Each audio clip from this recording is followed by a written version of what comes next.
Langsung mulai ya. Bismillahirrahmanirrahim. Assalamualaikum warahmatullahi wabarakatuh. Em, Tadi sudah saya bagikan juga di grup PPT-nya. Sengaja saya bagikan di grup juga. Selain di eh, saya share di sini.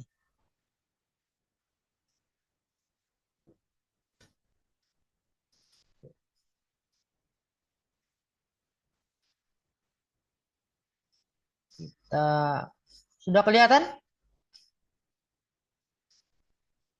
Sudah, Pak. Sudah, Pak. Let's show. Ah, ini ya kosmologi dan kosmos itu alam materi atau alam ya. eh, Tidak jauh dengan kosmologi atau yang berkenaan dengan kosmos sih. Yang membahas alam semesta ini, universe. Ya, bagaimana realitas empiris ini bermula, kemana, ya, bagaimana berakhir. Ya, tentu dengan demikian kita harus membahas tingkatan alam, hierarki wujud, ya. Eh, Bahwa yang tunggal itu tidak menghasilkan yang plural sebetulnya. Ya. Tapi kemudian ada proses yang membuat yang tunggal ya menghasilkan yang plural. Bagaimana caranya? Ada caranya, ada prosesnya. Ya, Plato menggunakan teori unmoved mover, ya, penggerak yang tidak bergerak. Kemudian prima causa. Nah, konsep prima causa sendiri itu netral. Prima causa itu netral yang dengan demikian bisa dipahami konsepnya tidak sama dengan konsep Tuhan dalam agama kita, agama Islam ya. Di agama Islam itu Tuhan itu Allah itu individu. Nah, itu dibuktikan lagi bahwa Allah itu individu. Dibuktikan individualitas Allah itu melalui ada caranya ya untuk membuktikan individualitas Allah. Nah, kemudian kalau kita bicara penggerak yang tidak bergerak itu sebab pertama itu dia bisa saja tidak ya tidak berupa individu. Kalau dengan demikian berarti alam semesta terjadi dengan sendirinya. Jadi tidak ada yang memerintahkan kejadian alam semesta itu. Ya, Ibnu Sina termasuk yang menolak itu. Apalagi menurutnya bertentangan ya. Itu kan disebutkan oleh Al-Farabi ada dua wujud yang sama kekal. Ya alam semesta ini kekal nggak?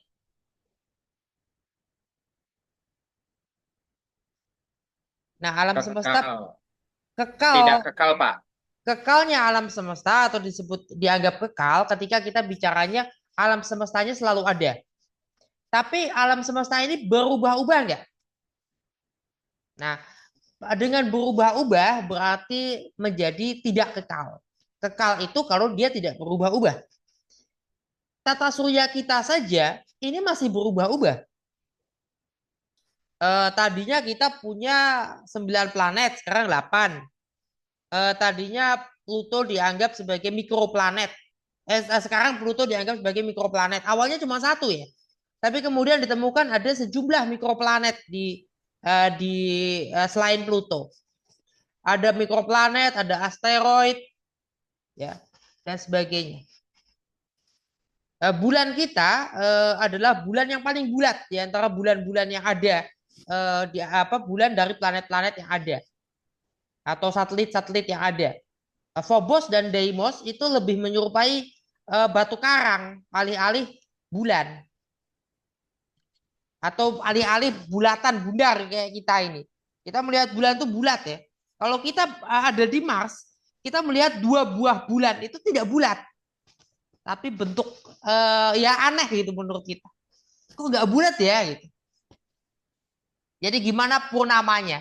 Ya gimana apa hilalnya? Ketika bulatnya sebagian gimana? Ketika bulat sabitnya seperti apa? Orang dia bentuknya abstrak begitu. Ya, nah, itu ya. Jadi apakah ada ketiadaan sebelum Allah menciptakan sesuatu? Ini diperdebatkan dalam konsep pencipta dan penciptaan. Nah, kalau teori emanasi inilah yang digunakan dalam antara lain Ibnu Sina ya, dalam filsafat peripatetik Islam. Yang peripatetik itu dari Platonisme ya, Platonisme itu dari Plotinus. Ada teori emanasi, akal pertama ya, sebagai awal mula. Jadi Tuhan itu menciptakan akal pertama dulu. Nah itu. Ada akal pertama. Dari situlah kemudian ada proses kausalitas dalam proses penciptaan itu. Ya, akal pertama, kedua, dan tiga dan seterusnya. Ya. Kemudian menjadi, nah ini salah satu yang disebut trinitas dalam tauhid ya. Wajib zati, wahid zati, dan akal zati. Ini trinitas yang dimaksud kalau nggak salah begini ya. Coba diperhatikan lagi, dicari lagi coba yang sudah baca Al-Ghazali. Kemudian Neoplatonisme itu memiliki ya melalui dari Plotinus dulu ya. Plotinus dengan Platonisme dan dilanjutkan oleh Neoplatonisme membagi ada jiwa universal, jiwa partikular. Kita semua tahu waktu itu gerak. Kalau nggak ada gerak, nggak ada waktu. Berarti Allah itu di luar dari ruang dan waktu. Jadi kalau filsafat ilmu eliminasi, akal pertamanya apa? Al-Qalam, itu akal pertama. Jiwa universalnya Allahul Mahfuz. Nah, alamnya dibagi alam cahaya dominator ya, alamnya Tuhan, kemudian cahayanya pengatur, baru alam dua barzah ya, alam materi dan anasir unsur-unsur. Kemudian citra imajiner, citra dan imajiner, tempatnya kita dibangkitkan. Kemudian eskatologi. Tadi sudah bahas sedikit kosmologi itu apa. Kosmologi membicarakan alam semesta. Jadi bagian juga dari cabang juga dari ontologi. Eskatologi membahas eskatologi itu eskatos akhir ya. Kalau kosmologi kan kosmos ya, alam semesta, universe ya. Nah, kalau eskatologi itu eskatos. Apa bedanya dengan teleologi? Ya ada perbedaan yang sangat mendasar karena kalau teleologi tidak bicara hari kebangkitan gitu ya. Kalau teleologi tidak bicara hari kebangkitan, tapi eskatologi bicara hari kebangkitan. Ya, kebangkitan itu seperti apa? Yang bangkit jiwa saja bersama jasad atau bagaimana? Jasad imateri itu menjadi salah satunya. Salah satunya jasad imateri ditawarkan teori jasad imateri ya, konsep ada jasad imateri oleh Mula Sadra. Nah, eskatologi itu kan kita tadi bicara ada konsepsi ruh ya berarti. Ada konsepsi ruh. Kebangkitan yang bagi itu apa? Ada ruh, jiwa, kesadaran ini punya konsep-konsep. Kita mengakui bahwa konsep-konsep ini sama semua. Ruh, nafs, mind, nyawa, jiwa, spirit, self. Itu semua sama maksudnya. Maksudnya itu sama. Nah, jiwa itu apa? Ruh itu apa? Yaitu jiwa, ruh, nafs ya, dan sebagainya itu adalah tubuh atau jasad imateri. Tubuh ya jasad tapi tidak di jasad. Ya tubuh batin kita ya dengan indera batinnya. Ya penalaran jelas ada. Kita melakukan penalaran ya membuktikan adanya ruh atau jiwa itu. Ada dalilnya. Dan peradaban manusia sendiri juga mengarah pada ya, gagasan-gagasan yang sama. Kita mengakui itu. Ada satu ini ya, satu penelitian yang ini dibahas ya. Ada orang yang menggunakan metode ilmiah. Sama dua-duanya menggunakan metode ilmiah. Yang satu mengarah pada jiwa atau nyawa ruh itu nggak ada. Yang satu mengarah pada pembuktian keberadaan ruh itu. Kalau nggak salah, jasad kita itu sedikit demi sedikit makin ringan ketika kita sudah meninggal dunia nih ya. kalau kita meninggal dunia, wafat, jasad kita semakin lama semakin ringan, semakin jam demi jam, hari demi hari pasca kematian kita, jasad kita itu semakin ringan, ringan, ringan. Ini dianggap sebagai bukti adanya ruh, tapi itu juga adalah proses kimiawi, jadi tidak membuktikan secara itu bantahan juga dari jadi ada bantahannya ya, walaupun tadi ada itu katanya membuktikan, dikatakan ya, oleh pendapatnya berpendapat oh, kalau makin ringan berarti berkurangnya berat tubuh manusia setelah kematian menunjukkan adanya ruh, ternyata enggak, atau ternyata bisa dibantah, yaitu itu adalah proses kimiawi, sama seperti soal apa namanya salah satu penelitian yang menyebutkan tentang jasad tentang cloning dan sebagainya yang berusaha membuktikan ketiadaan ruh. Nah, itu kira-kira begitu. Nah, ada diskursus ya, kiamat itu seperti apa? Kiamat itu keseluruhan atau pada masing-masingnya, tata surya, tata bintang kita masing-masing ya. Lubang hitam. Nah, lubang hitam apakah itu kiamat? Ya, sebagian ada yang iya, ada yang enggak ya.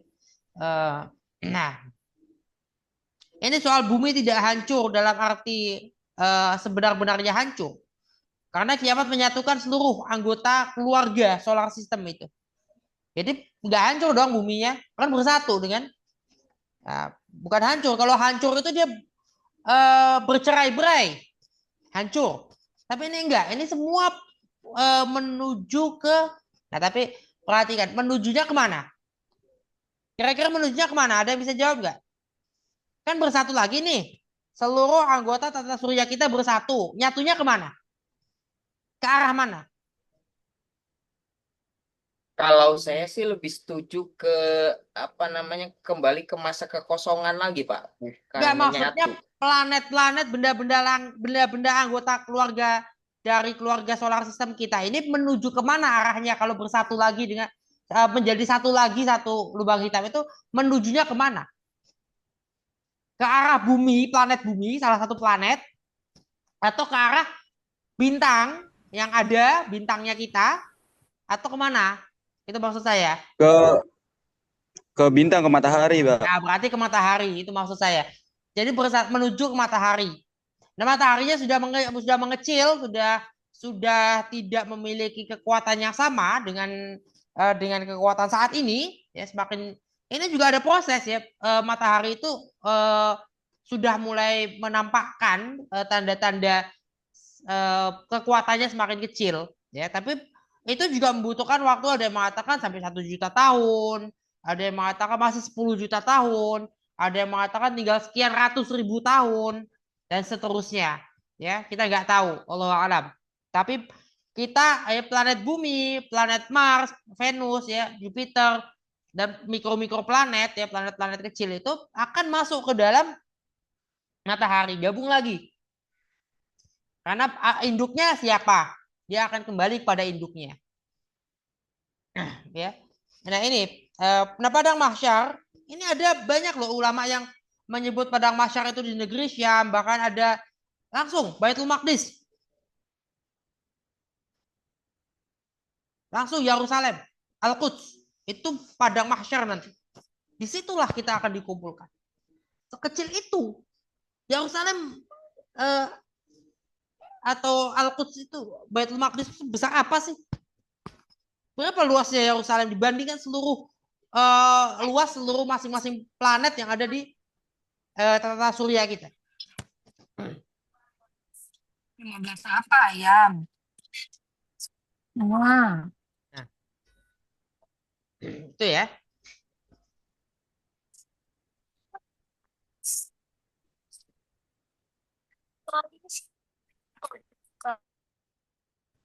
Nah, ini kita melihat ya kosmologi dan eskatologi itu apa? Bagian juga dari cabang juga dari ontologi. Jadi cabang-cabang ontologi ini ya, metafisika itu bagian-bagian yang besar, teologi, kosmologi, eskatologi, kemudian teleologi. Nah, teleologi punya kaitan dengan aksiologi. Jadi seperti ini. Kita bisa memahaminya.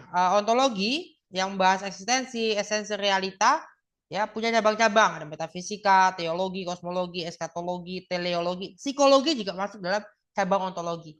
Epistemologi membahas pengetahuan, nanti sampai ke metodologi, teori, bagaimana membentuk teori gitu ya. Kemudian masuk metode, ya metode penelitian. Nah, ini akan masuk dalam filsafat ilmu juga. Aksiologi tentang sistem-sistem nilai. Ya, cabang-cabangnya ada etika, estetika, ya. Dan cabang etika ada politik, ekonomi, dan seterusnya. Cabang estetika, ya. Kemudian alat yang penting dalam filsafat ya. Alat yang sangat penting adalah logika, ilmu mantik, ya. Kira-kira begitu. Yang bisa sedikit ini ya. Sedikit saya jadikan alat pemantik ya. Teman-teman sudah membaca barangkali apakah buku-buku yang sudah sudah ada ya ditulis dalam RPS sebagai buku wajib ya. Ada yang mau menyampaikan pendapat, pandangan atau tanggapan atau mau bertanya?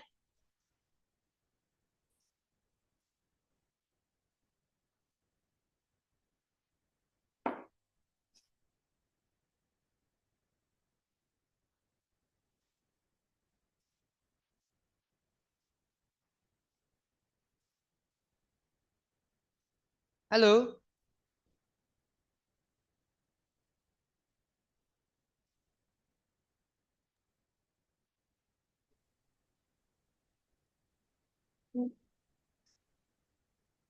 Kita untuk mata kuliah filsafat ya.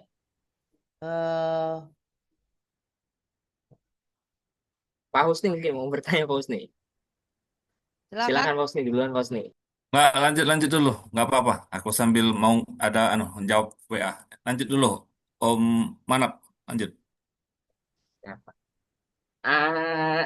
Saya tadi agak kurang setuju ya Pak dengan pernyataan Yang mana? apa namanya setuju memang kiamat itu nanti kan semua planet itu kembali lagi menjadi satu gitu. Tapi ada yang kurang di situ Pak, menjadi satu titik dan menghilang gitu. Karena kan awalnya ini kan alam ini kan dari ketiadaan menjadi ada gitu. Dari titik kecil mengembang itu kan teori Big Bang kan seperti itu ya Pak ya. Dari titik kecil lalu mengembang terus pecah menjadi banyak-banyak planet gitu. Dan itu kan membutuhkan waktu yang beberapa tahun itu. Nah, kalau saya lebih setujunya ya memang nanti ketika kiamat kita kembali lagi planet itu kembali lagi menjadi satu dan menghilang gitu kan. Karena kan apa jadi ruang hampa lagi. Jadi satu kekosongan. Nanti barulah di situ Allah Ya. apa namanya? Bertanya gitu, menyombongkan diri, limanil mulkul yaum. Ayatnya itu kan seperti Ya. itu, Pak. Mana raja-raja yang dulu pernah menyombongkan. Ya, betul. Kira-kira gini ya, kita melihat satu ini ya, melihat itu kan salah satunya teks ya, sumber-sumber tradisi ya. Kita melihat. Ya lubang hitam itu, ya lubang hitam. Kita kan nggak pernah melihat lubang hitam di dalamnya seperti apa. Kita hanya mereka-reka di dalam lubang hitam seperti apa. Kita tidak pernah masuk ke lubang hitam, kembali lagi ke sini, gitu ya. Nggak ada yang bisa kayak gitu. Sekalipun bisa keluar planet, barangkali ya kita mungkin bisa keluar dari tata surya kita, tapi tidak hampir tidak mungkin mencapai titik tertentu lah, ada batasnya yang batas kemampuan manusia mencapai satu sesuatu benda langit di luar dari sistem tata surya kita. Karena tata surya kita ini sudah cukup luas, sudah sangat luas. Bintang terdekat setelah matahari itu jauh sekali dari sini, jauh sekali dari planet bumi kita, jauh sekali dari matahari. Itu terdekat, itu paling dekat. Nah, kita nggak tahu. Jadi proses bersatunya kemana ya? Ke matahari. Menjadi lubang hitam. Itu salah satu penjelasan yang bisa dibilang ilmiah. Kalau kita lihat teori Big Bang, ya sama kayak teori Big Bang, teori evolusi, ada nenek moyang bersama itu. Sebetulnya kesalahan teori Big Bang maupun teori evolusi yang dikembangkan Barat adalah mereka melepaskan teorinya itu dari penciptaan, dari proses penciptaan. Jadi nggak ada. Nah itu kenapa mereka bisa seperti itu? Karena tadi melihat dari konsepsi prima causa itu apa? Konsepsi prima causa itu netral, bahwa prima causa itu Allah, itu kita yang memahami. Ada nggak bukti ilmiah, bukti logisnya? Ada, bukti logisnya ada, ya. Dan itu saya sudah pernah kasihkan videonya kan atau belum? Nanti saya coba lagi search ya video itu ya. Ini kita masih membahas cabang nggak sih di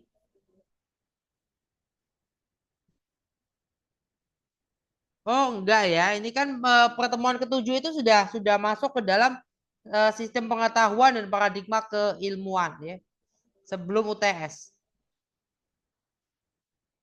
Nah setelah UTS itu kita masuk ke pandangan dunia, baru filsafat timur, filsafat barat ya, dan seterusnya ya. Jadi kita akan apa berkelana di situ. Kenapa saya menyengaja bicara tentang cabang-cabang terlebih dahulu? Karena saya ingin teman-teman bisa mengenali cabang-cabang ini dan bisa membaca, mencari ya sumber-sumbernya.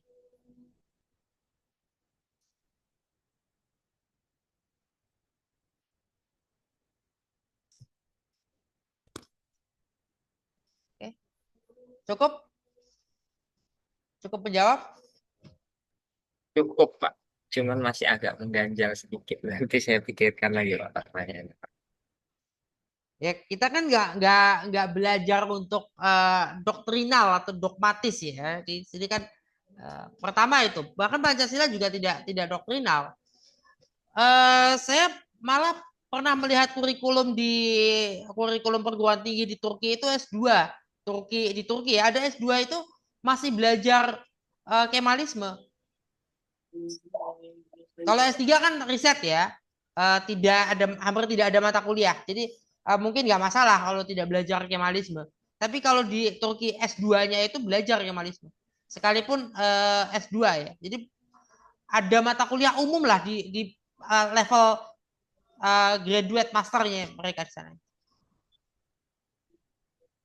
Itu juga kira-kira tentunya beda dong level perguruan tinggi dengan level sekolah. Jadi kita nggak ada filsafat itu bukan mendoktrin orang untuk begini untuk begitu ya. Filsafat itu kan bukan untuk itu. Filsafat itu dan kita nggak filsafat bukan asal mikir juga. Filsafat itu kan paradigma. Sebuah filsafat adalah sebuah paradigma. Paradigma itu cara kita memandang. Ya sama dengan mazhab. Dengan mazhab. Paradigma, cara kita memandang. Memandang apa? Ada disiplinnya, ada bidang-bidangnya. Ya kita bicara fikih itu sendiri sebetulnya hasil pemikiran. Coba kitab-kitab fikih deh, dibuka deh kitab-kitab fikih. Itu hasil pemikiran. Ya ada landasannya, ada. Epistemologinya ada. Itu epistemologi disebutnya normatif. Disebutnya normatif kenapa? Karena mencari dari dalil. Tapi dalil seperti hadis ya, seperti ayat Al-Quran tidak bisa mereka terapkan langsung secara tekstual. Itu sudah dipahami dulu, ditafsirkan dulu seperti apa, pada zaman ini seperti apa itu.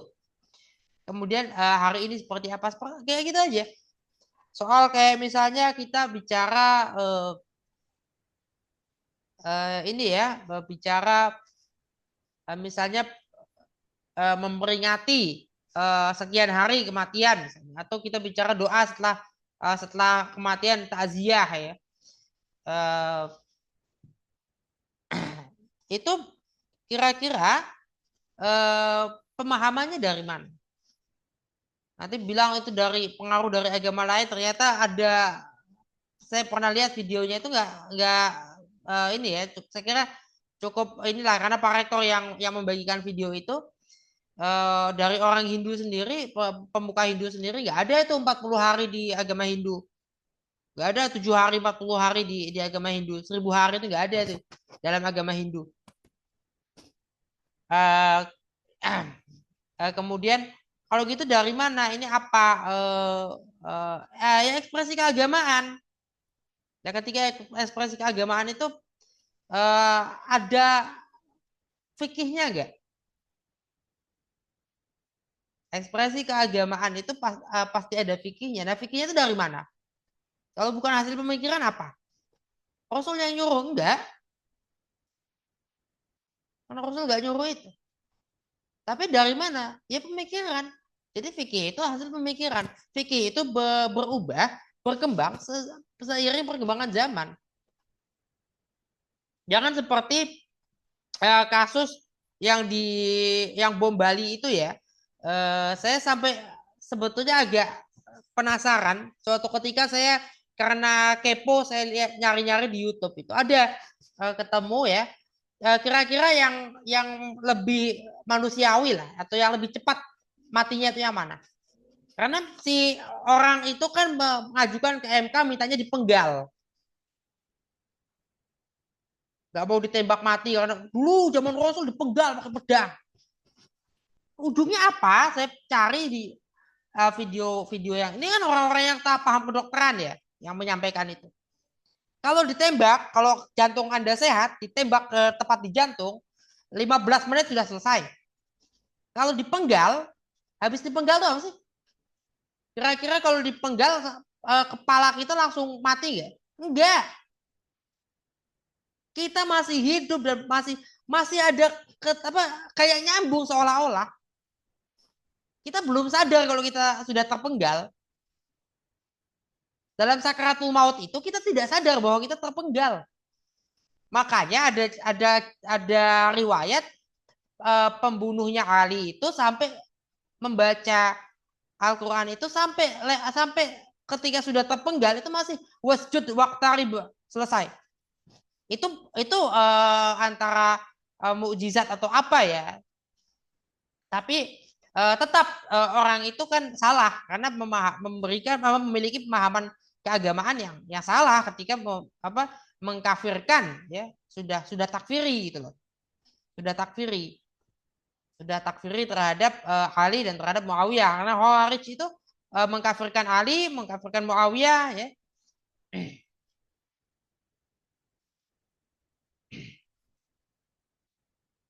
Tapi dengan bisa sampai membaca Al-Quran sampai Al-Alaq terakhir itu kan luar biasa menunjukkan bahwa dari antara dia menunggu sampai dipenggal itu berarti masih hidup dong atau proses sakaratul maut. Ada yang lancar-lancar aja sakaratul mautnya, tapi banyak juga yang enggak. Karena ketika kepala kita sudah terpenggal, kita tidak langsung menyadari kepala kita sudah terpenggal. Tapi kita dalam proses sakaratul maut kita menyadari kita sakaratul maut. Dengan membayangkan kita nggak terpenggal. Jadi kesadaran kita di kepala kita nggak mengira kalau kita sudah terpenggal. Ada halusinasi di situ. Ada proses ya sakaratul mautnya lebih menyakitkan dibanding atau suntik mati itu kita nggak bisa sakaratul maut sebagaimana wajar, nggak wajar sakaratul mautnya.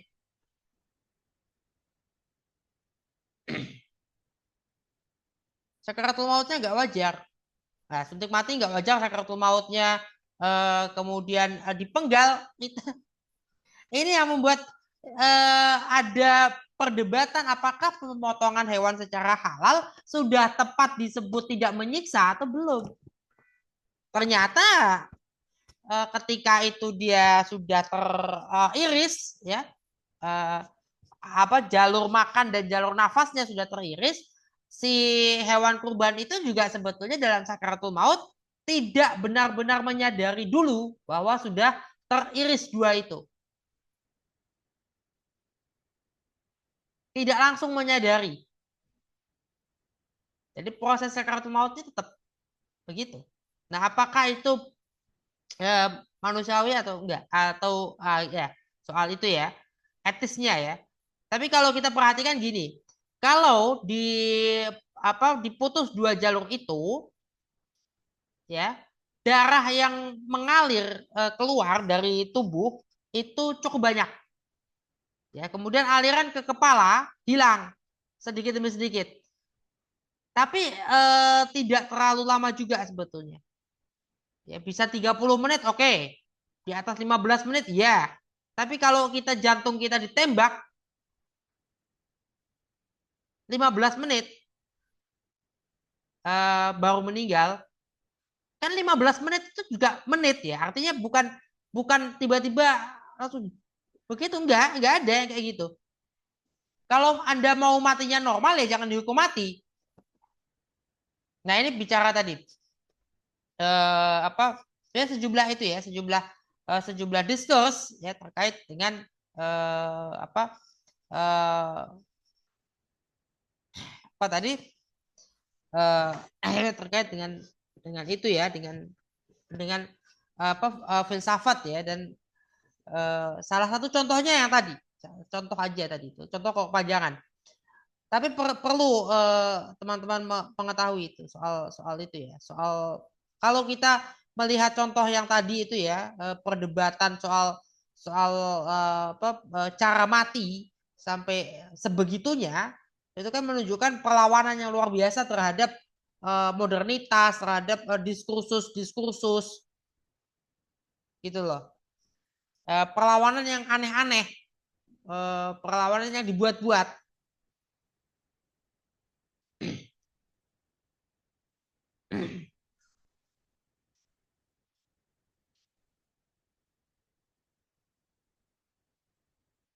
Gitu ya, ada lagi?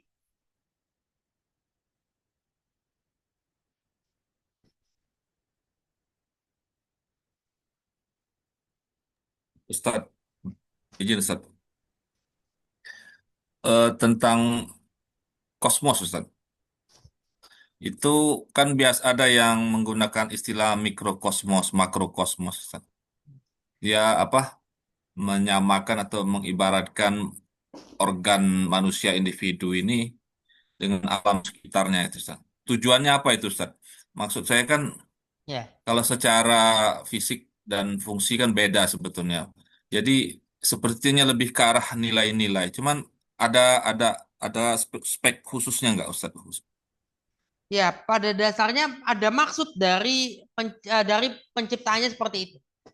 Kita nggak bisa mengatakan kebetulan ya. Kebetulan itu sesuatu yang berada di luar dari pola, di luar dari desain. Itu kebetulan. Kebetulan artinya tidak reguler, irregular. Kebetulan. Ya kalau kebetulan sesuatu irregular gitu. Kalau saya ketemu dengan kebetulan saya punya teman S2 saya itu namanya sama kayak saya. Itu kan kebetulan. Itu irregular gitu loh.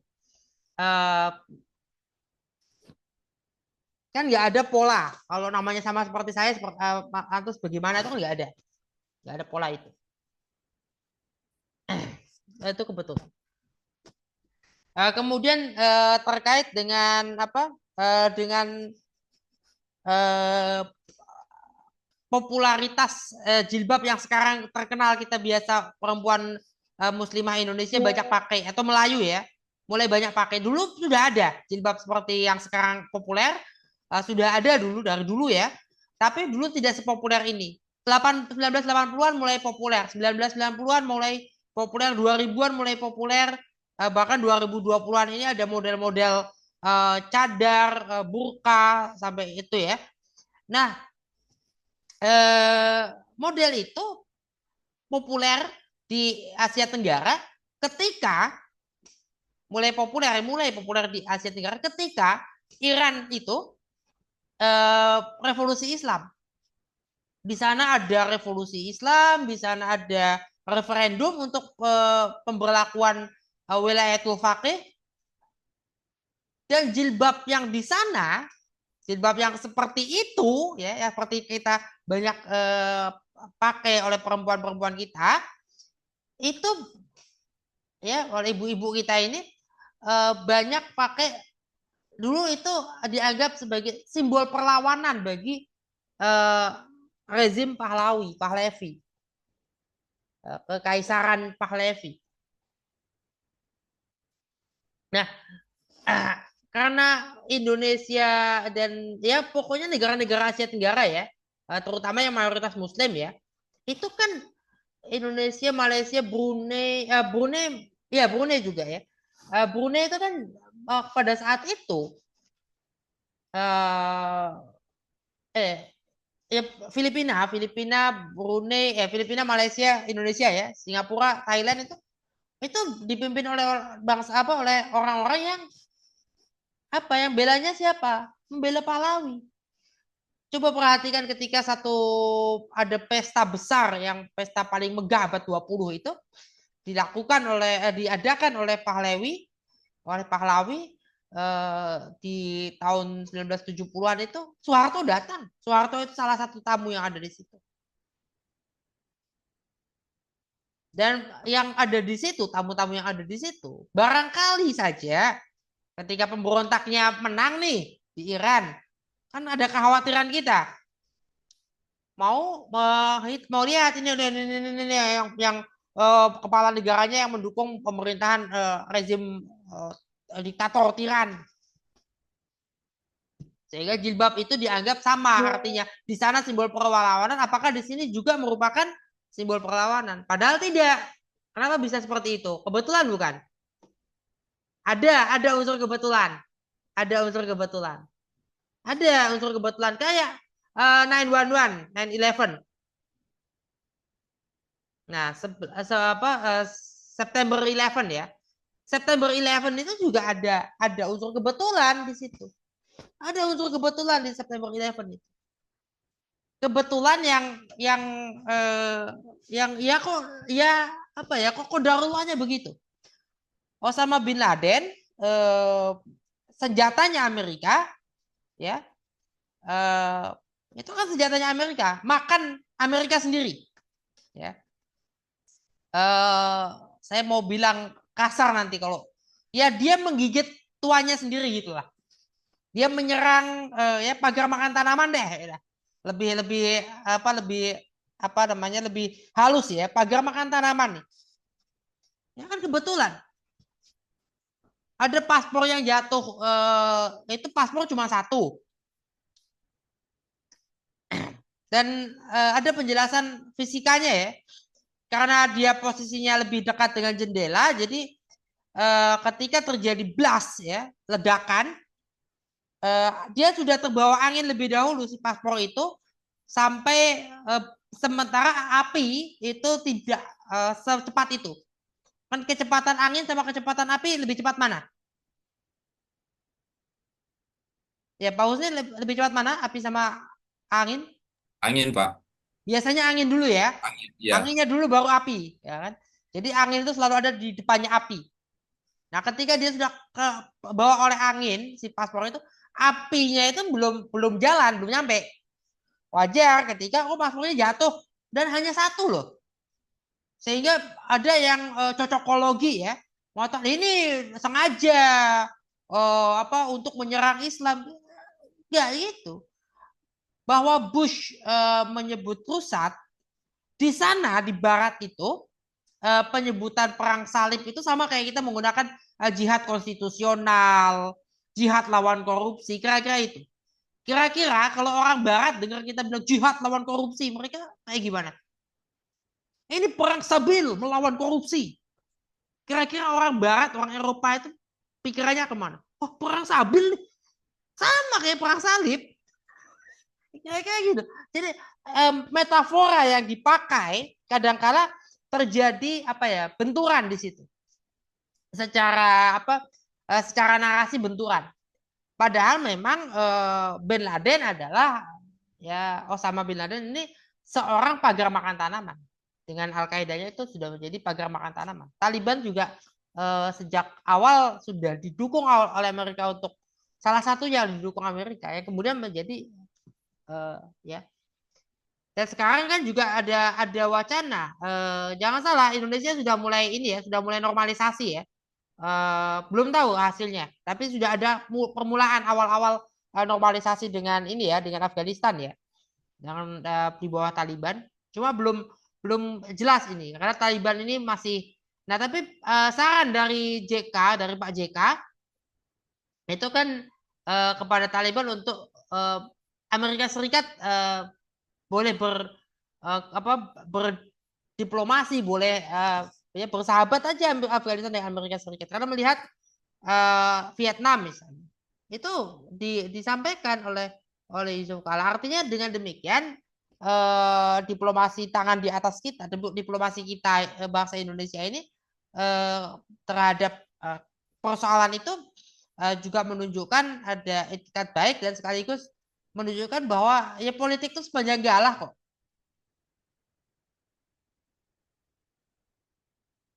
Jadi kita nggak bisa nggak bisa memahami peristiwa itu secara tidak ada kebetulan di situ. Ada kebetulan, banyak kebetulan di situ. Jadi kebetulan itu banyak.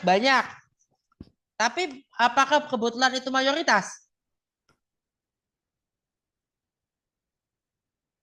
Planet berputar dengan ininya masing-masing. Kalau nggak salah, Mars itu mataharinya terbit dari barat ya, coba lihat. Arah orbit Mars ya, coba.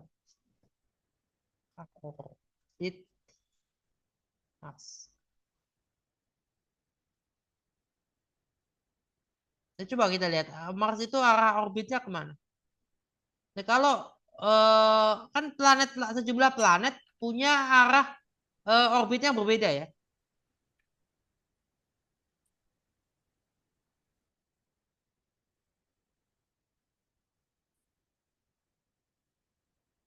Oh, ya.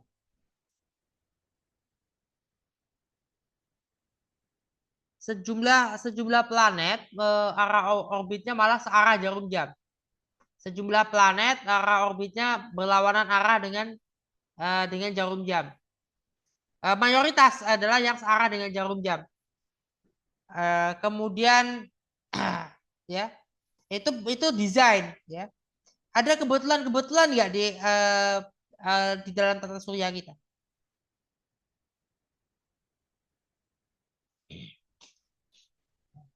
Belakangan ini ada komet dari luar tata surya ya yang masuk ke wilayah tata surya kita. Itu komet yang baru datang itu kebetulan. Karena kita tidak melihat itu sebelumnya. Itu irregular, itu kebetulan. Nah, kalau kita bicara ada maksud di balik, iya, ada maksud di balik semua, termasuk di balik kebetulan. Tapi kebetulan ya kebetulan itu ada dan ada maksud di balik kebetulan. Tetap ada maksudnya. Segala sesuatu ada maksudnya, bukan segala sesuatu diatur sama elit global, bukan ya. Tapi segala sesuatu ada maksudnya, ya. Tapi kebetulan ya kebetulan. Sama seperti Holocaust, kebetulan bukan. Ternyata Holocaust itu kebetulan tidak ada hubungannya Holocaust dengan pendirian negara Israel. Karena sudah ada sejak awal mandat British itu mandat Inggris itu kan dimulai sebelum Hitler berkuasa. Mandatnya Inggris itu Hitler belum berkuasa ketika mandat Inggris dimulai di situ. Nah, negara-negara Arab, Yordania, Syria, Mesir itu menolak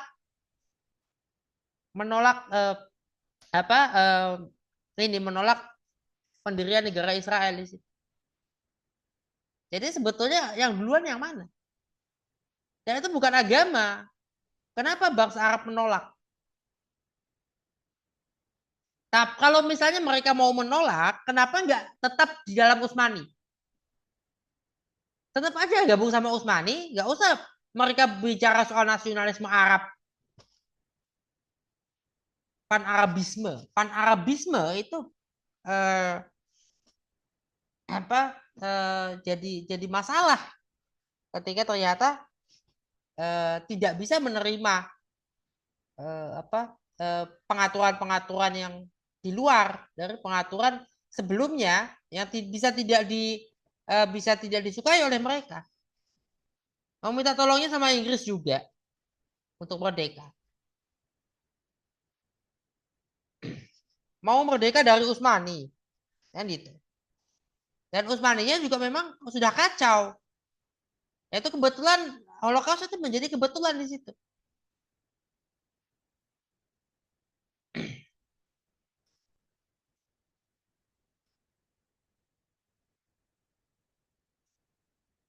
Izin, Pak. Jadi maksudnya Holocaust itu kebetulan tuh karena momennya bersamaan dengan Iya, momennya bersamaan. Israel itu ya. Iya, momennya bersamaan. Ah. Jadi apesnya itu, Pak ya. Ya apa saja. Nah, karena Holocaust, dengan adanya Holocaust, jadi justru malah mempercepat. Coba kalau Holocaust itu nggak jadi, nggak ada gitu ya. Kalau Holocaust itu nggak ada Perang Dunia Kedua, itu akan lebih lama lagi proses mandat otoritas mandatnya Inggris itu. Akan lebih panjang lagi, bisa tahun 60-an baru dimulai, bisa Israelnya baru berdiri tahun 60-an, 70-an. Mungkin kalau semakin ditunda, semakin diulur-ulur ya waktu pendirian negara Israel dan negara-negara Arabnya itu yang ada di sekitarnya, itu pembagian wilayah Syam dan Mesir ya. Pembagian wilayah Syam dan Mesir itu kalau diulur-ulur lagi itu mungkin akan lebih tenang orang-orang itu. Penolakan tadinya jadi karena diulur-ulur udah menerima. Udah selesai. Tapi kira-kira akan sama nggak dengan India dan Pakistan? Sama. Karena India dan Pakistan juga adalah two state solution ya. Itu solusi dua negara juga itu. India dan Pakistan. Dan solusi dua negara itu dibuat oleh Inggris. Nah, itu ya.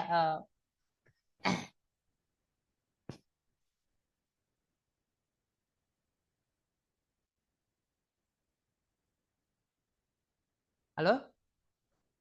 Belum di ini Pak Husni, belum. Menarik, Pak.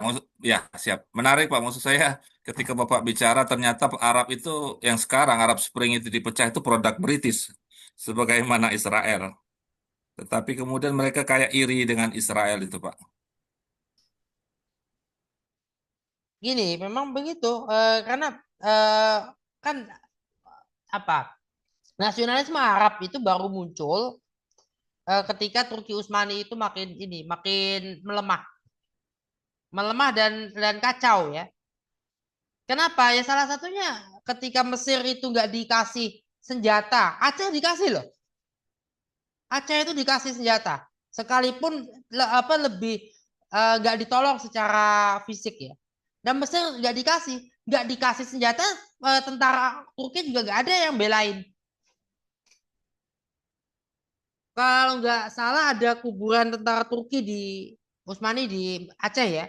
Itu membuktikan ada keberadaan mereka. Berarti Aceh setidaknya masih lebih diperhatikan dibanding Mesir. Kemudian Hasan al-Banna itu punya pernyataan di dalam bukunya, salah satu bukunya itu, salah satu kemunduran umat Islam itu karena kepemimpinan umat Islam di tangan bukan bangsa Arab. Bukan bangsa Arab itu siapa? Turki, Persia, India. Karena Mughal ya, Mughal India. Qajar, Timnya, timnya. nah itu kan eh, Persia, kemudian Turki, Utsmani. Ya. Hasan al-Banna kan lahir di masanya Utsmani. Jadi melihat itu. Mughal dihancurkan, dihabisi oleh British itu atas pengkhianatan rajanya sendiri. Yang akhirnya ada two state solution juga di subkontinen itu.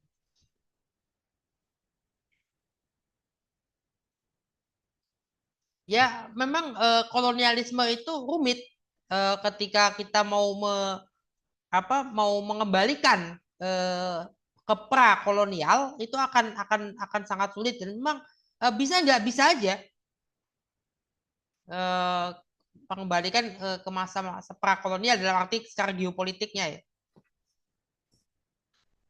Nah itu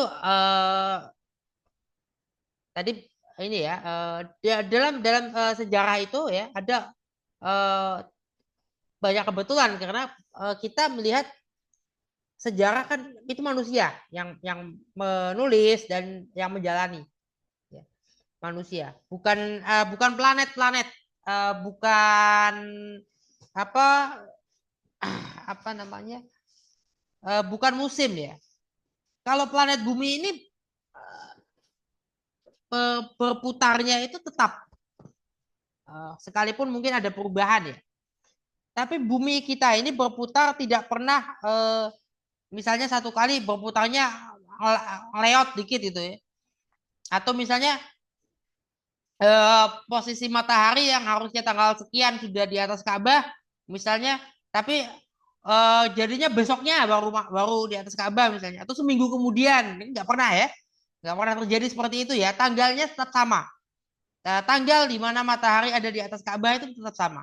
Tanggal matahari di atas kota Pontianak tetap sama. Tidak ada perubahan tanggal di situ.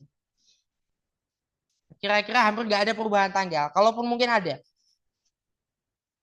Hampir tidak ada perubahan tanggal. Musim semi, musim itu ya. Tapi turunnya salju. Lamanya musim dingin. Eropa sempat lama ya, tiba-tiba kok April masih turun salju nih. Sementara itu di Belanda, itu di Jerman, kok masih ada salju di bulan April. Ini jadi apa? Kalau Skandinavia mungkin tiba-tiba turun salju di bulan April itu masih wajar. Ini kan kalau masuknya ke wilayah yang lebih selatan sedikit ya, berarti ada masalah terhadap climate ya, terhadap iklim. Nah itu mungkin ya.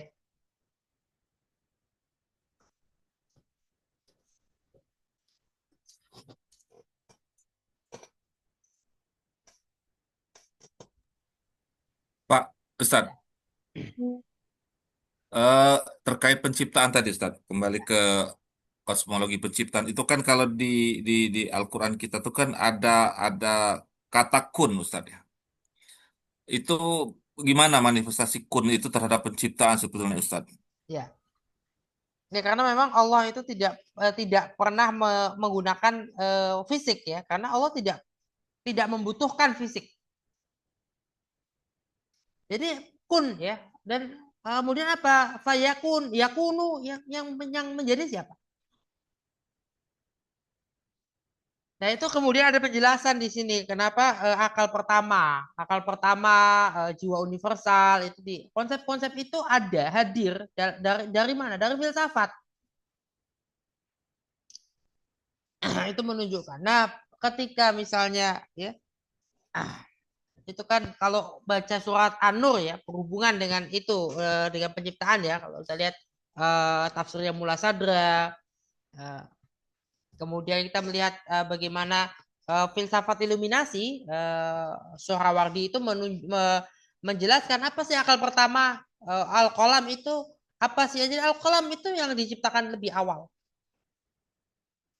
Jadi nggak ada ceritanya Allah kita membayangkan Allah duduk di atas ars ya sebelum adanya ars gimana? Jadi kita nggak bisa membayangkan sesuatu Allah sebelum menciptakan sesuatu. Ketika Allah belum menciptakan apa-apa, ada apa namanya? Yang ada hanya al-qalam. Al-qalam yang bergerak, nggak mungkin Allah bergerak. Allah nggak butuh bergerak, nggak perlu bergerak sama sekali. Nggak membutuhkan itu. Di luar dari ruang dan waktu. Nah, ini yang kemudian menjadikan sejumlah orang berupaya menafsirkan, memahami prima causa itu sebagai konsepsi saja, bukan individual. Ya. Nah, terkait apakah Allah individual itu ada buktinya, ada bukti logisnya.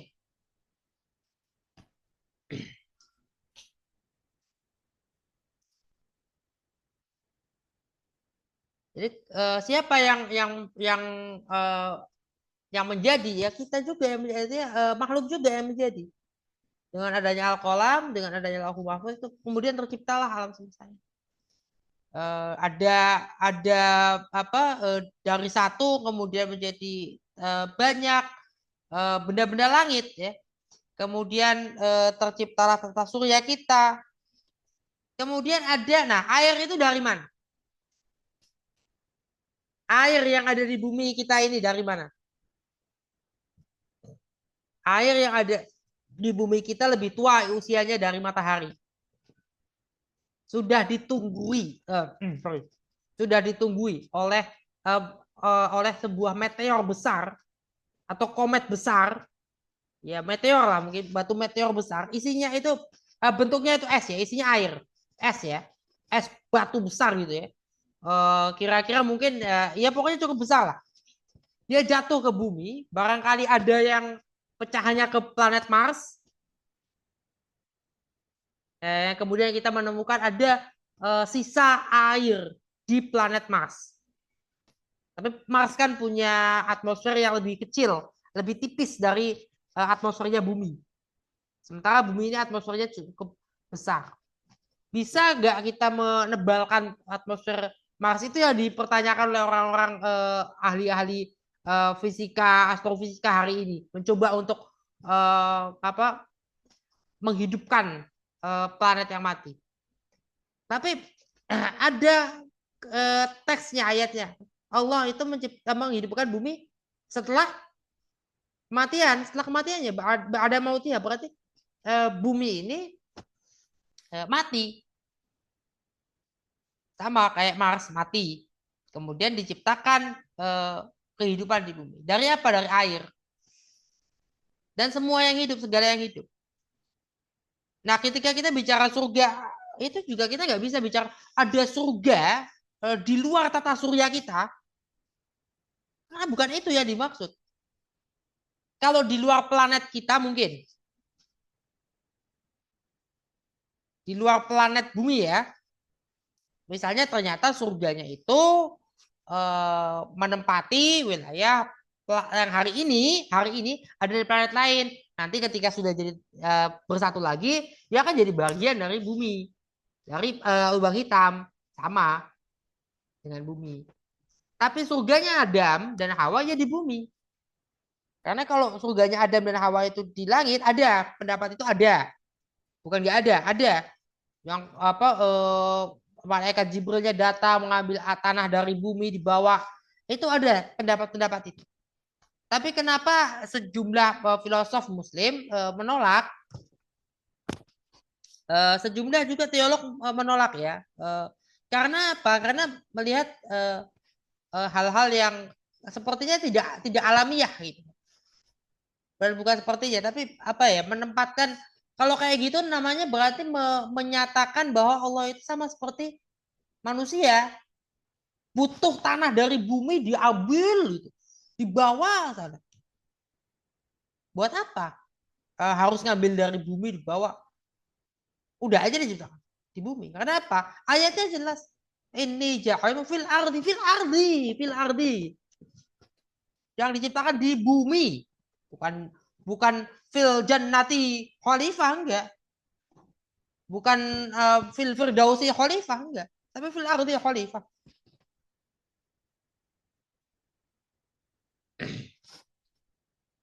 Tapi kemudian di situ ya ada muskun anta wa zaujukal jannata. Ya ada muskun ya, uskun anta wa zaujukal jannah. Al jannah yang dimaksud jannah itu kan artinya apa? Garden. Firdaus juga artinya garden. Taman. Jadi Firdaus jannah itu artinya taman. Di taman, di garden. Bukan eh, apa ini sesuatu benda langit atau suatu titik koordinat tertentu. Nah, ini bukan kemudian dianggap tidak sesuai. Ya, sekarang coba tunjukkan caranya. Pasti ujung-ujungnya apa? Kalau orang mau berdebat dengan filosof dengan menggunakan ayat Al-Qur'an ansih, akan tekstual aja. Allah mengatakan begini, maka begini, pokoknya kalimatnya begini. Dipahami secara tekstual. Memahami, coba bayangkan membaca surat ayat kursi gimana? Membaca ayat kursinya kalau kayak gitu. Kursinya Allah, bayangin kursi kayak tempat kita duduk ini, kursi gitu, kursi besar gitu. Kursinya Allah seperti apa gitu. Kemudian tangannya Allah Maha melihat, sampai kemudian soal Allah kenapa dalam filsafat Allah bisa, kenapa para filosof menyebut Allah nggak tahu jumlah daun yang gugur. Gini, daun yang gugur itu kan ada proses gugurnya daun ya, jumlah daun yang gugur. Kalau Allah melihat jumlahnya, melihat atau tanda kutip menghitung jumlahnya, berarti Allah mengevaluasi. Ya nggak perlu dong Allah kalau dievaluasi. Maka mengevaluasi dirinya pun nggak perlu. Itu sama kan. Allah tidak mengevaluasi jumlah daun yang jatuh. Makanya bukan tidak tahu sebetulnya, tapi tidak peduli. Lebih tepatnya begitulah. Bukan Allah nggak tahu sih, Allah nggak peduli berapa jumlah daun. Nggak perlu, nggak usah. Ini kamu ngatur-ngatur nyuruh saya hitung lagi. Kan nggak mungkin. Karena masa Allah disuruh menghitung jumlah hasil kerjanya, hasil dari perintah kun, kemudian dikoreksi lagi. Itu sama kayak kita punya anak, misalnya anaknya ada kekurangan terus dikembalikan. Ya Allah, saya kembaliin anaknya, minta yang lain. Bisa nggak kayak gitu? Yang ada apa namanya? Pembunuhan. Ya. Gitu ya, jelas nggak? Jadi Ustadz, kalau Allah itu kan memang dia melakukannya kolam ya, dengan kolam tadi Ustadz. Ya, Kalau di slide Ustadz tadi kolam itu adalah akal ya, Ustadz. akal pertama. Ya, berarti itu bermakna kehendak mungkin ya, karena akal ada kehendak, ada nilai, ada apa? Ya, Ada kita melihat al-qalam itu bukan benda fisik barangkali ya, tapi memang benda-benda metafisik atau benda yang tidak berwujud ya. Sama kayak Lauhul Mahfuz kan tidak berwujud. Kita tidak bisa melihat itu. Nah, tapi kita bisa melihat semesta ini yang sekian banyak. Semestanya nggak satu. Tata suryanya nggak satu. Tapi sejumlah ayat membicarakan semesta dalam konteks hanya satu tata surya itu mungkin. Atau membicarakan bumi dalam konteks lebih dari bumi. Bumi yang disebut bumi, tapi yang dimaksud adalah permukaan buminya saja. Kemudian yang dimaksud bumi dan itu adalah keseluruhan bumi itu. Yang dimaksud bumi tapi yang dikatakan bumi tapi bukan bumi, tapi satu tata surya ini yang terdiri atas bintang, planet-planet. Dan manusia terus berupaya ya, upaya-upaya manusia ya selain mencari Tuhan ya, karena bertuhan itu natur, by nature. Bertuhan itu fitrah manusia. Bertuhan itu fitrah manusia. Hewan bertuhan, iya, tapi coba perhatikan, apakah hewan itu benar-benar berzikir? Apakah hewan itu benar-benar berdoa? Yes, tapi tidak dalam seperti yang kita pahami. Tidak seperti yang kita pahami. Ada caranya, tapi tidak seperti yang kita pahami. Kita nggak lihat tumbuh-tumbuhan bersujud itu, kita nggak lihat. Kita nggak tahu. Kalaupun ada yang tiba-tiba terlihat seperti kasat mata gitu ya, ada gambarnya, ada videonya, tapi itu bukan real, bukan yang seperti itu. Itu sih kita aja ngajarin, kita aja yang mengajari untuk meniru-niru kita caranya. Oh, Banyak cerita Ustadz kalau apa Lailatul Qadar maka seluruh pohon sujud ya itu mungkin karena terintervensi pemahaman kita ya Ustadz. ya terintervensi pemahaman kita. Kita kan memaham sujudnya itu. Coba gini, kenapa yang disuruh sujud itu malaikat? Kalau saya tuh melihatnya gini, kenapa yang disuruh sujud malaikat? Pertama, oke, malaikat tidak punya kehendak ya. Kalau menurut Quraisy Shihab, malaikat tidak berkehendak. Tapi di sini iblis itu kan juga di bagian dari yang dimaksud ya kan. Semua bersujud kecuali iblis atau melainkan iblis kalau menurut Quraisy Shihab. Semua bersujud melainkan iblis. Iblis tidak bersujud. Artinya di sini iblis dan malaikat ini punya eh, sama-sama barangkali diperintahkan untuk bersujud. Nah, kemudian kenapa sih yang disuruh sujud itu yang kayak gitu? Itu kan nggak punya jasad yang seperti manusia maupun seperti hewan. Ya, kenapa yang disuruh sujud itu bukan batu-batuan, tanah, sungai, danau. Kan kita disuruh jadi khalifah itu di muka bumi. Mengatur bumi ya, yaitu yang eksternal yang ada di alam empirisnya gitu ya. Bagian yang terlihat secara fisik, secara empiris.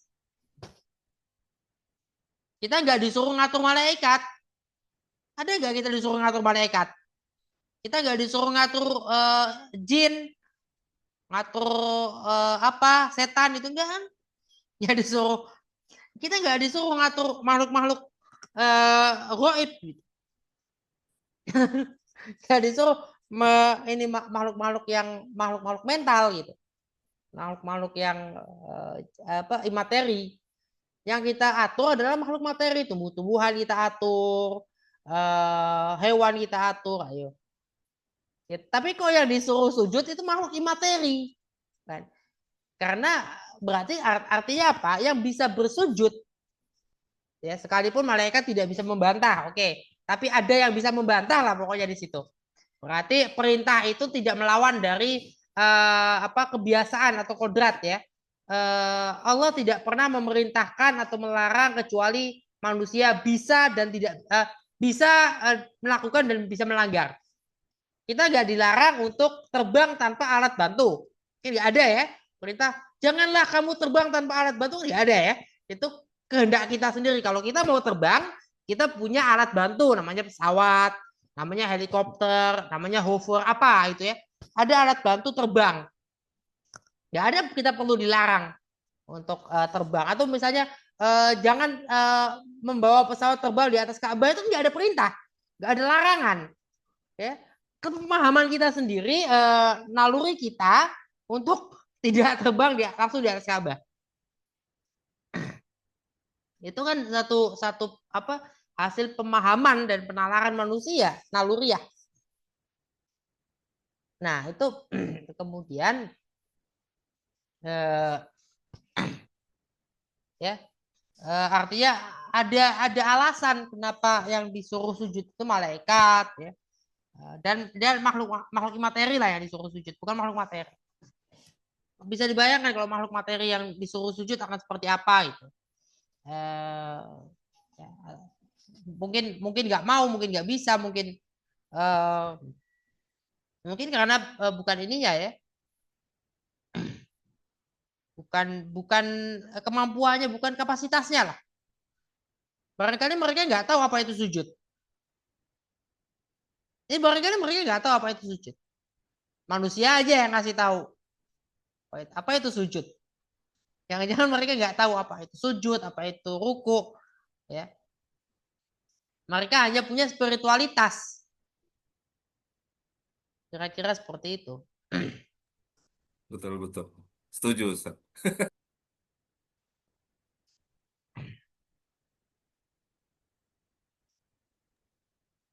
Ustadz, aku pernah baca itu ketika ada buku saya lupa itu, tapi dia mengatakan sebelum Allah disebut Allah itu apa benar. Jadi ketika Allah saat itu belum dipanggil Allah, dia sebagai wajibul wujud, Ustadz.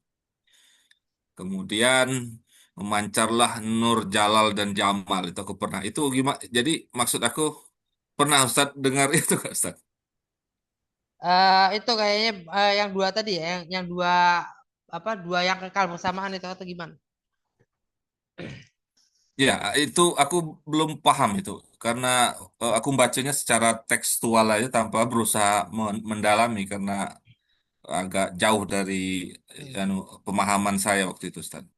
Oke, saya nggak pernah dengar itu ya, tapi kalau Al-Farabi kan punya teori itu ada dua hal yang sama kekal. Tapi sama kekal itu menjadi apa?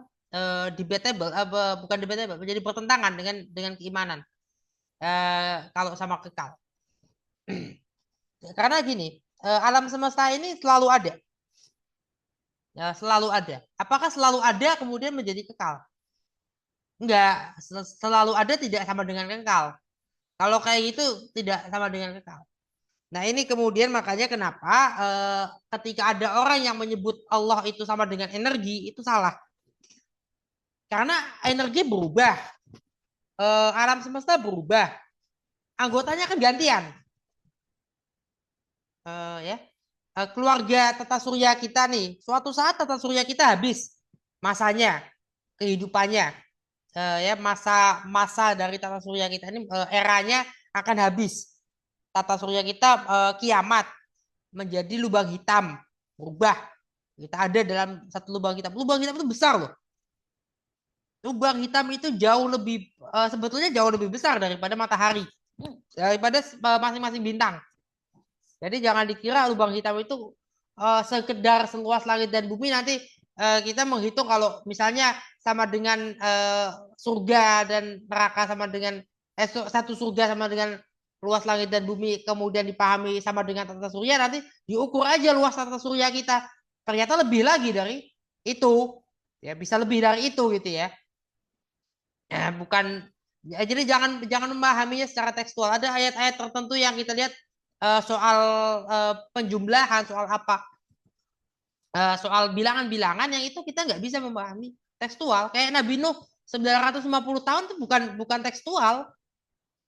Kita nggak tahu orang dulu itu menghitung usia bagaimana. Pertama itu. Kemudian apa? Kita nggak tahu apa yang dimaksud dari 950 tahun. Apakah benar tahun, musim, atau apa ya? Nah, itu. Apa bulan? Karena kalau 950 bulan itu normal kehidupan manusia.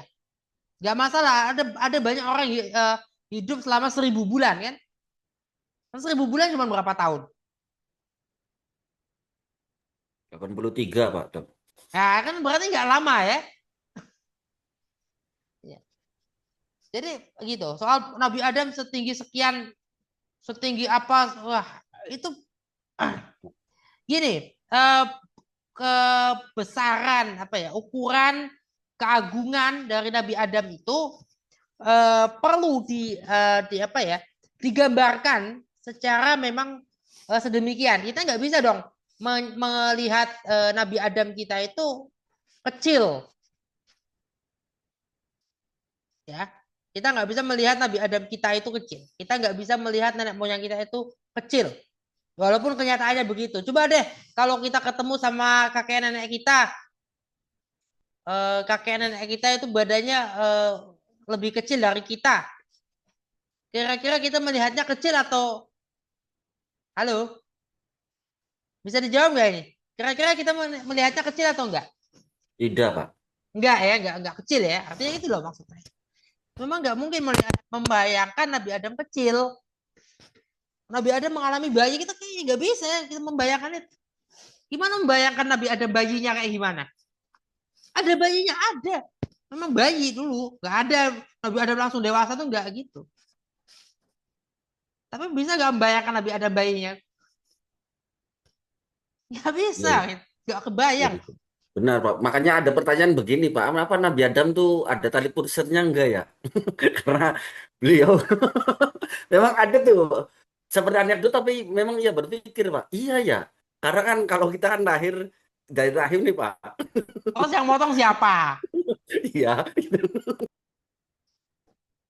Nah, ini proses kelahiran Nabi Adam itu benar ada ya. Memang dilahirkan. Memang ada ibunya gitu. Dan apakah ibunya berada di spesies yang berbeda? Enggak gitu cara berpikirnya. Ada empat ini ya terkait teori evolusi, ada empat sikap ya berbeda. Satu, dia menerima begitu saja. Satu menolak begitu saja, satu menerima begitu saja. Kemudian ada yang pengecualian Adam. Ada pengecualian manusia. Nah, ketika bicara pengecualian Adam dan pengecualian manusia, ini yang kita lebih banyak mengikuti ya. Pengecualian Adam atau pengecualian manusia. Kalau manusia yang dimaksud berarti sapiens. Ya, artinya genus manusia purba, archaic humans itu bukan apa namanya, mereka memang tidak bisa disebut sama seperti manusia, tapi mereka bisa berhubungan seks dengan manusia, dengan Homo sapiens. Ya, mereka tercipta dan bisa berhubungan dengan manusia, dengan Homo sapiens. Kemudian ternyata Allah memilih sapiens. Dan bahwa Allah memilih sapiens itu ada setidaknya ya bukti-bukti logisnya, bukti-bukti rasionalnya, di samping bukti arkeologis.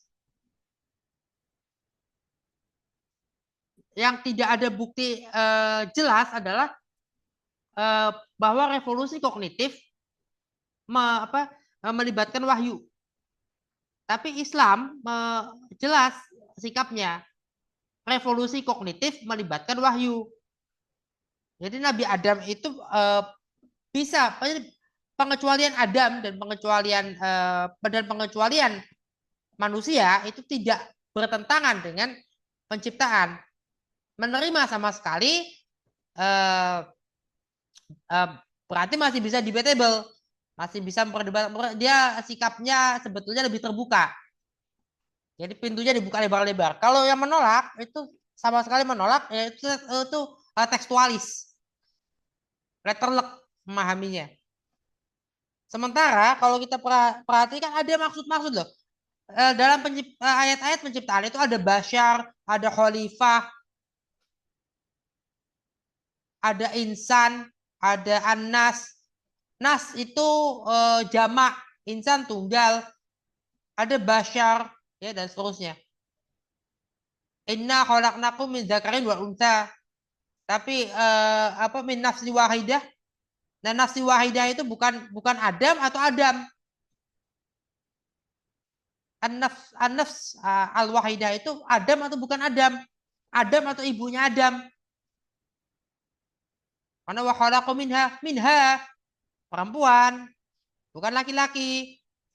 Bukan wa khalaqu minhu. Bukan khalaqu minhu zaujatuhu, bukan. Tapi khalaqu minha zaujaha. Ayo. Sejumlah agama ada yang kebalik, perempuan dulu yang diciptakan baru laki-laki. Ada agama yang menyebut laki-laki dulu diciptakan baru perempuan, terutama agama-agama Ibrahimiyah, laki-laki dulu baru perempuan.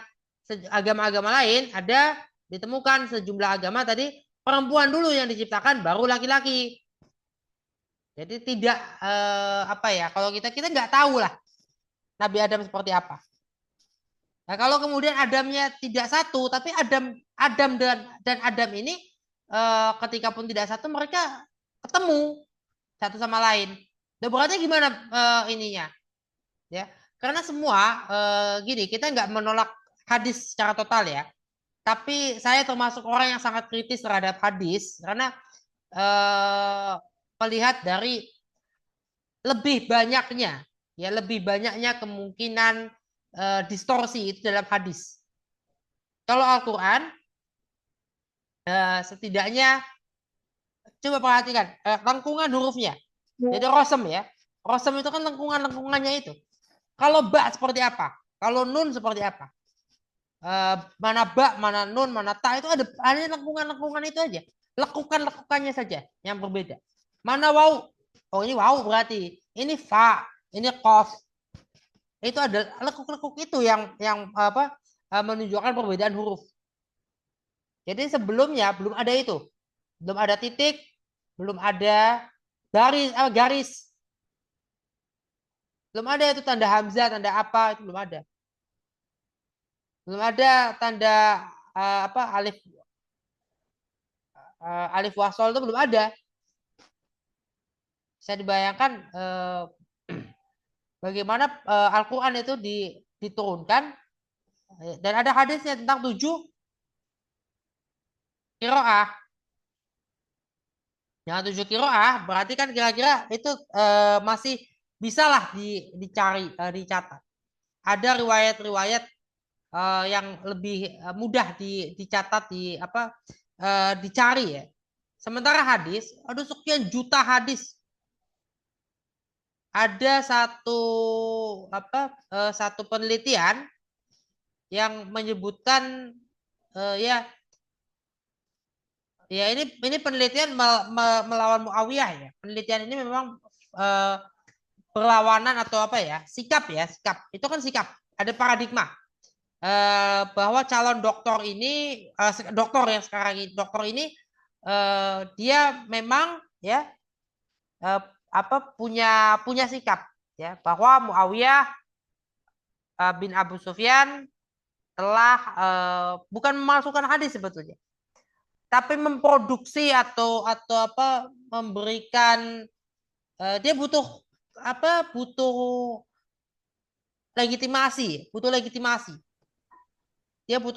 karena butuh legitimasi dia mengumpulkan ahli-ahli hadis, mengumpulkan para sahabat yang kemudian terjadilah ada sejumlah hadis yang dianggap atau dikatakan muawiyat. Muawiyat itu maksudnya hadis-hadis yang pro dengan paradigmanya Muawiyah.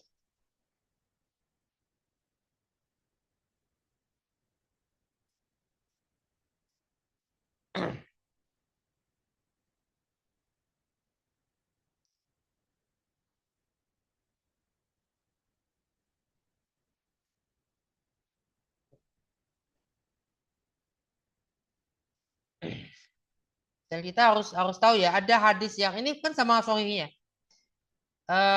Sama sahihnya dan kepada Abu Hurairah. Ini yang membuat saya salah satunya sangat ini ya terhadap hadis kita cukup harus kritis. 4 hadis yang cukup. Coba ini tentang najis anjing. 1, 7 kali salah satunya pakai tanah. Yang hadis kedua 7 kali itu yang terakhir pakai tanah. Yang ketiga yang pertama pakai tanah. Yang keempat hanya 7 kali tidak ada tanah. Ini kemudian Tarjih Muhammadiyah mempelajari ini dan akhirnya mengambil keputusan 7 kali tidak pakai tanah. Nah saya kalau kena najis anjing saya tidak pakai tanah sama sekali. Diganti sabun? Enggak dong, kalau sabun berarti 8.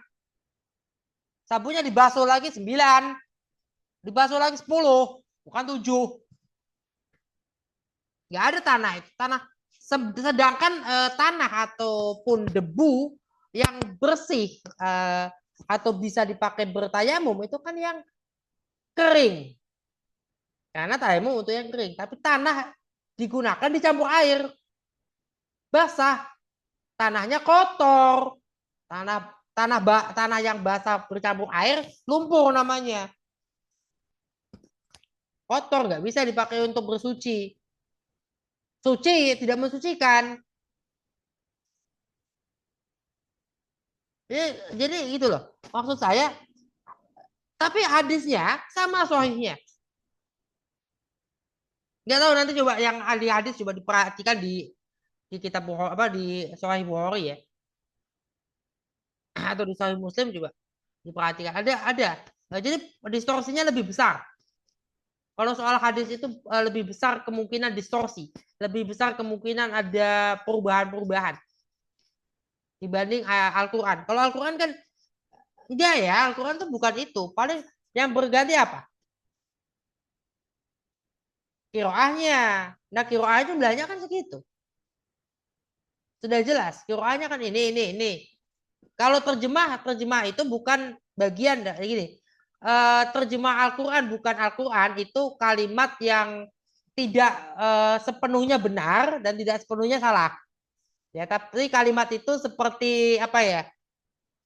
Itu nyari-nyari kayak terjemah Al-Quran itu nggak bisa dibilang bukan Al-Quran, tapi juga terjemah Al-Quran tidak punya pengaruh ataupun tidak ada dalam tafsir, dalam ilmu tafsir. Enggak, para mufasir menerjemahkan sendiri. Coba perhatikan kitab-kitab tafsir berbahasa Indonesia yang ditulis orang Indonesia. Mereka menerjemahkannya bagaimana? Terjemah sendiri, bukan terjemah dari Kemenak. Maka yang terjemah dari Kemenak persis nggak sama. Belum tentu. Pasti ada perbedaan. Kenapa? Mereka ingin menerjemahkan sekaligus menafsirkan. Sementara terjemah yang ada kayak dari Kemenak, kayak kemudian terjemah siapa. Inggris itu punya terjemah ada Pictal, ada siapa? Ya sejumlah penerjemah ya. Said Ali Khan dan sebagainya. Itu Sahih internasional dan lain-lain itu terjemah Al-Quran. Terjemah itu tidak sama seperti kita menafsirkan Al-Quran. Menerjemahkan adalah pekerjaan yang lebih ringan dibanding, bahkan jauh lebih ringan dibanding menafsirkan. Menerjemahkan itu kan cuma apa sih?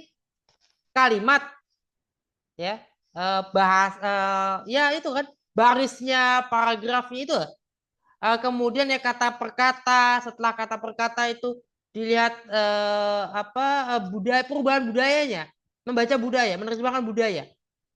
Jadi penerjemahan Al-Quran tidak melihat konteks sosiohistoris. Tidak ada konteks sosiohistoris dalam terjemah Al-Quran. Itu menyebabkan terjemah Al-Quran tanda kutip bukan Al-Quran. Karena tidak bisa dipakai dalam kita menafsirkan Al-Quran. Kita nggak bisa menafsirkan Al-Quran dari terjemahan gitu loh. Kita menafsirkan Al-Quran dari bahasa Arab sendiri. Karena Al-Quran diturunkan bahasa Arab. Kira-kira itu, ini sudah jam 8. Ada lagi atau gimana? Kita tutup? Sangat cukup, banyak. Pak. Oke. Sangat banyak berkelana kita kemana-mana dan ada sejumlah contoh dari tadi. Tapi membuka wawasan baru, Pak. Ya, membuka wawasan dan kita pelajari ya bahwa ini tadi cabang-cabang ini, cabang-cabang filsafat ya, cabang-cabang ontologi, cabang-cabang epistemologi, cabang-cabang aksiologi ini yang menjadi jadi cabang dan rantingnya filsafat ya, yang perlu setidaknya kita pelajari untuk mempelajari apa itu filsafat. Sebelum kita masuk ke pembelajaran berikutnya, materi-materi berikutnya yang lebih ya sudah kita akan masuk ke materi-materi tentang kesejarahannya ya, perkembangan filsafatnya. Jadi kita nggak langsung bicara Sokrates di sini. Bicaranya cabang-cabang dulu ya. Dan ini cabang-cabang itu sudah selesai. Setelah itu akan masuk ke paradigma keilmuan dulu ya, sistem pengetahuan dan paradigma keilmuan yang besok. Kemudian pandangan dunia. Nah, setelah itu filsafat timur kuno, barat kuno, dan seterusnya. Ini yang kenapa saya membuat seperti ini supaya teman-teman bisa tahu dulu cabang-cabang filsafat apa. Karena ketika masuk filsafat ilmu yang dipelajari cabang-cabang filsafat dulu, bukan filsafat ilmu menurut siapa nggak gitu caranya, ya. Gitu kira-kira ya. Terima kasih, kita tutup dengan alhamdulillah rabbil alamin. Wassalamualaikum warahmatullahi wabarakatuh.